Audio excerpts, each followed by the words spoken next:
اگر آزاد شد خوشحالی کن به جا من.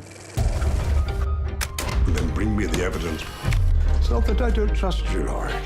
It's just that I don't trust you.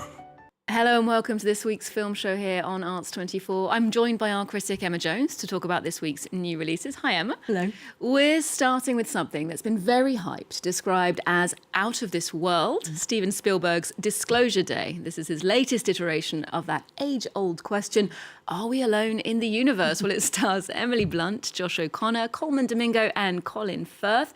And early press reactions said that this was Spielberg's best film in 2 decades. Emma, are you with them? I think that this is a classic Spielberg blockbuster. It's great. Good news. However, whether it's his best film in 20 years, it's really difficult to say because he's experimented with so many different genres over the last 2 decades. If you think West Side Story, Meet the Fabelmans, Lincoln, The Post, Warhorse, just to name but a few. You know, with Disclosure Day, however, he's returned to one of his enduring loves, of course, Aliens.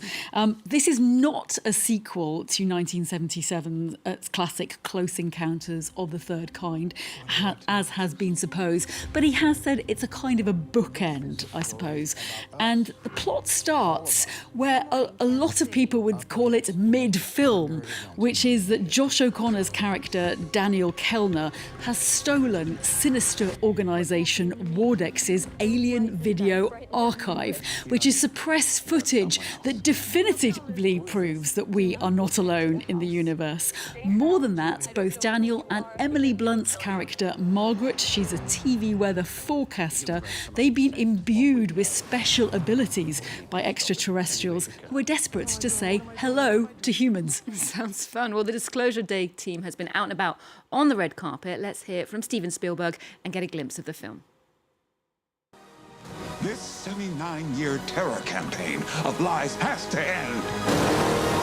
What are you going to do? Full disclosure to the whole world. So I identify with characters who aren't afraid of mysterious things happening to them and who are fighting for their survival by trying to discover what they don't know. Whatever happens, Don't you let go.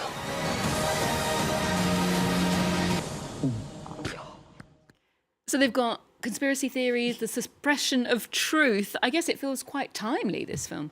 Yes, indeed. I'd say Spielberg indulges in quite a few conspiracy theories and he goes full X-Files, really, in this film. There's mention of Roswell, crop circles, we see those, and revolutionary technology that's supposedly been taken from aliens. You'll see a lot of that in the movie. I really like this film's tone. It's not a bleak sci-fi, say, as his films like Minority Report or War of the Worlds. There's a lot of comic beats to it.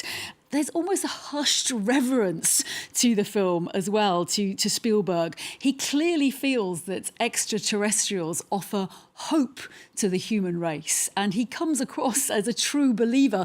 And of course, he has said that he finds it increasingly difficult to believe that we are alone in this vast universe.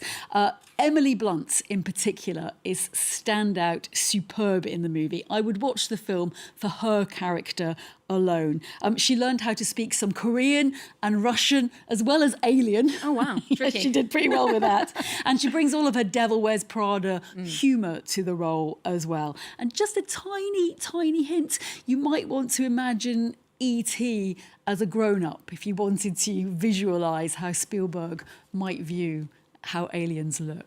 Oh, even more wrinkly, I would imagine. Sounds like definitely worth checking out. Well, moving on to another film now, Dreams of Violence. That's premiering at the Tribeca Festival. Now, this is directed by British-Iranian tech entrepreneur Ash Kusha. It's touted as the first fully AI-generated film feature to be accepted by a major film festival. Yes, indeed. Well, Kusha said he was inspired by real events over the last 50 years, some Iranian civil resistance when it came to making this film. He calls it a docudrama. He made it for $2,000 and he used AI, he said, because he was moved to act when he saw the brutal government crackdown on protesters in Iran in January 2026. But of course, he wasn't able to go to Iran to make a documentary. He sets it amongst 5 characters who are hiding in an alley in Tehran during the January protests, and they're watched from above by a boy in a wheelchair. Well, let's take a look at Dreams of Violence and hear from the director on why it felt so important to make this film now. ریشش نور نمیخواد، فقط یه ترک میخواد، یه شکاف تو زمین، همین. زنین مامان پا نشی باز بری بیرون، تو رو خدا جون بابات نرو، تو رو خدا نرو. I think for me, the bottom line of this project at the moment was that I'm going to tell a story and make sure 50 years from now, when people look back at the first AI film or whatever technology used here, they're going to have to listen to those voices again. They're going to have to again and again repeat the voices used in this film, the images, the events, and remember these people.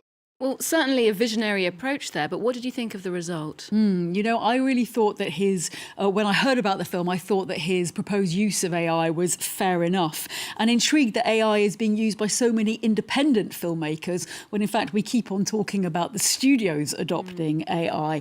But despite his undoubted heartfelt motivation, Ash Kuchar is a tech entrepreneur.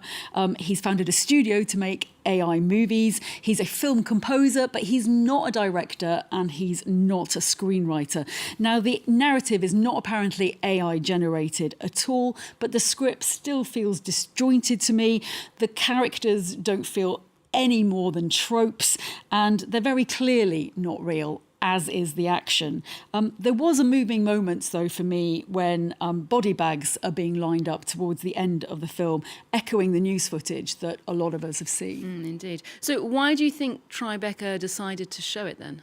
Well, it generated huge amounts of publicity, of course, and it certainly added to the discussion about using AI, and I'm certainly not opposed to it, you know, when it adds value to a movie. Perhaps in the hands of a skillful, experienced filmmaker, Dreams of Violence would be a better film. And I certainly don't want to dismiss this as AI slop in any kind of way, just because of what he's been trying to achieve. But if you want to see a great film about 50 years of civil resistance in Iran, I do recommend Pega Arangarani's upcoming documentary Rehearsals for a Revolution. And that one did get a very, very good warm reception at the Cannes Film Festival this year, that's true. Well, moving on to Steven Soderbergh's new film now, The Christophers, starring Ian McKellan and Michaela. This is a movie set in London's art world. So I'm wondering if we can expect a heist movie like the Soderbergh classic, Ocean's 11. Yes, maybe we can call it heist adjacent because it involves theft and forgery. It's really a game of cat and mouse between 2 characters. They are the elderly, sparkling and cantankerous artist Julian Sklar, that's Ian McKellan, of course, and his new assistant, the inscrutable art restorer Laurie, played by I May Destroy You's Michaela. What the audience knows from the start is Laurie has been hired by Julian Sklar's children to discover if potentially valuable artwork he refused to release in a fit of pique in the 1990s, it's called The Christophers, is still around. And I wonder if they've got an eye on their inheritance, perhaps. Yes. Well, let's take a look at The Christophers.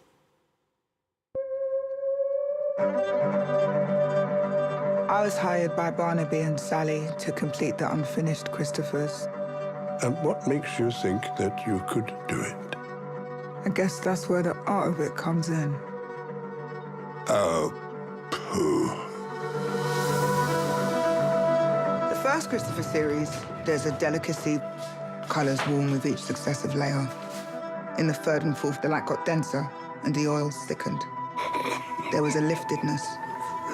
You were falling in love, and for the first time, you were free. This is a performance-led movie, I feel, that could easily have been a play.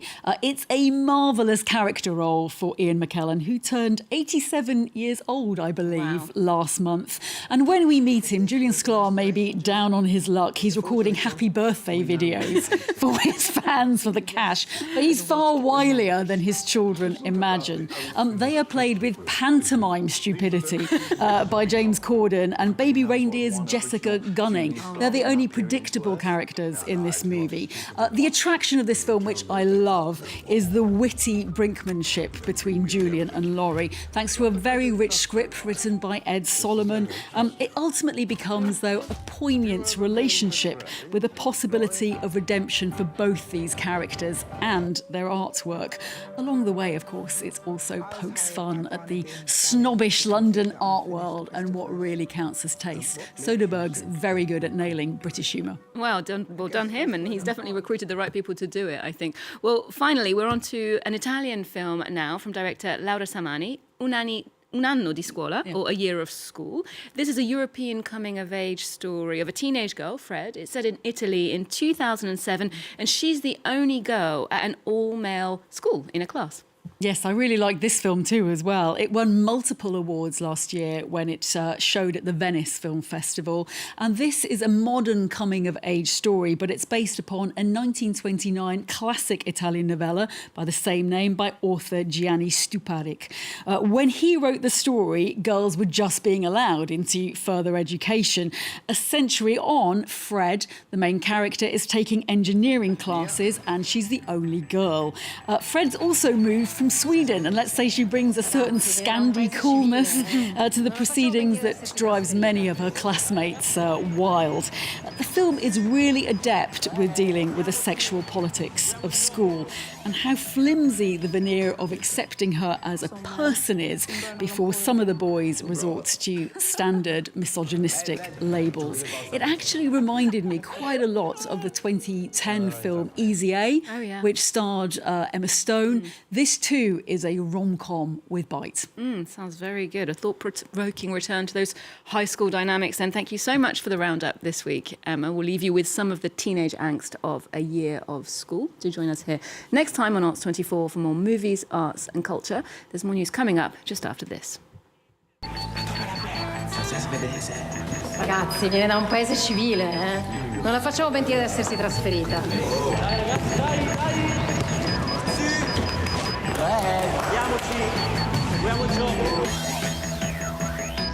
Inte.